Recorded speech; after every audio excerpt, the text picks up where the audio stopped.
morning, Texas. I'm Arlene Baltazar. And I'm Mia Kent.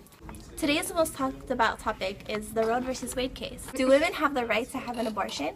Jane Roe challenged that today and brought up a suit against District Attorney Wade of Dallas County, Texas. For those who may not know, a Texas law states that it is a crime to seek or perform an abortion under some conditions.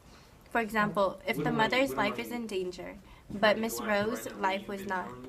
There is also a constitutional issue with the Roe versus Wade case. Roe argued and fought to say that her right to go get an abortion should be protected by the right of privacy. From liberty interest guaranteed by the 14th Amendment's Due Process Clause, the state argued that the protection of the life granted by the 14th Amendment could not be applied to a fetus because a fetus was not a person in the eyes of the law.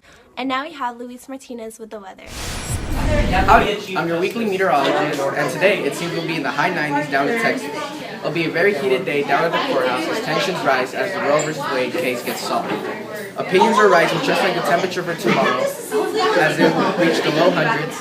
Now I take it back to HQ. Thank you, Luis. Now on site, Gilbert Arcilla.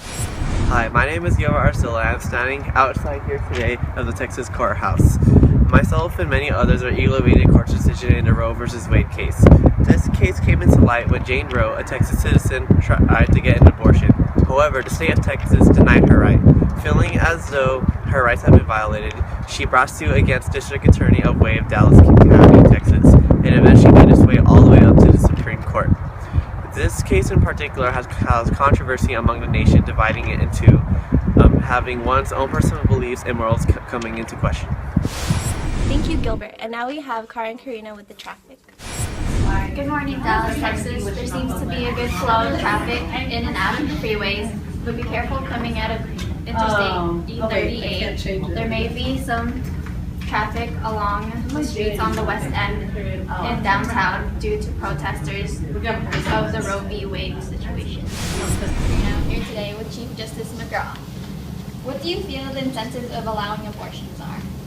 Well, I don't know if incentive is the right word. I would say that the Supreme Court had a very difficult decision in Roe v. Wade back in 1973, and it really came down to a right to privacy.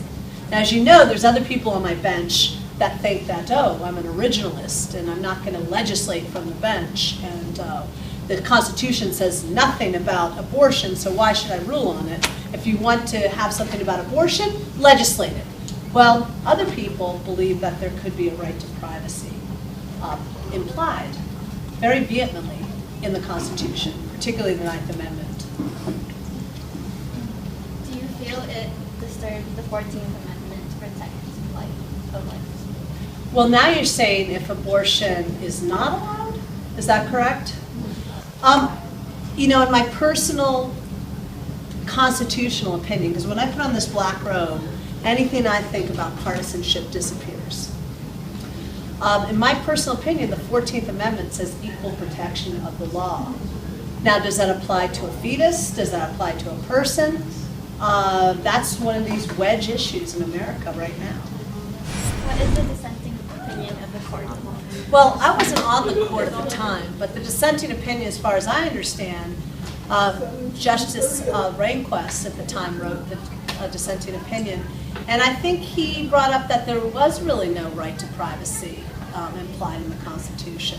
I know that others later, you know, that weren't on the bench at the time, like Justice Scalia, who's currently on the bench with me, also says that, hey, if you want a law concerning abortion, you're not going to find it here.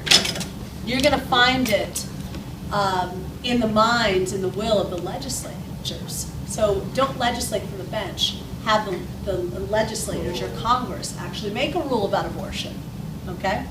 I also think there could be a 10th Amendment issue. If I was on the dissenting, if I had to write a dissenting opinion, I think there could be some relevance there, that maybe the state of Texas, if they want to have a law that forbids abortion, they can make a law.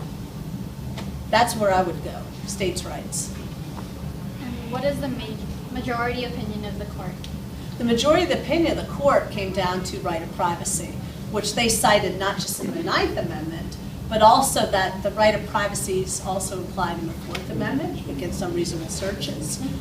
You can say also in the 14th Amendment, where equal protection of law for all citizens. and that no state can deprive you of due process, which is a right to privacy, you could say. So I think there's a lot of evidence, but it really comes down to, are you a judicial activist or do you show some judicial restraint? Okay? That's a big question that people are still debating. I personally think if I had been alive on the court in 1973, not a toddler wandering around my house, I would have probably gone with the majority, because I do think that there is a right of privacy, and I don't think the state or the federal government should take that right of privacy away from really what is a woman's decision. It's her body. Very tough, though. Very tough, and it's something that nobody really likes to think about. That's why we call it a wedge issue. It divides America. All right. Thank you, Chief Justice McGraw. Thank you. And that is all we have for today. Good night, Texas.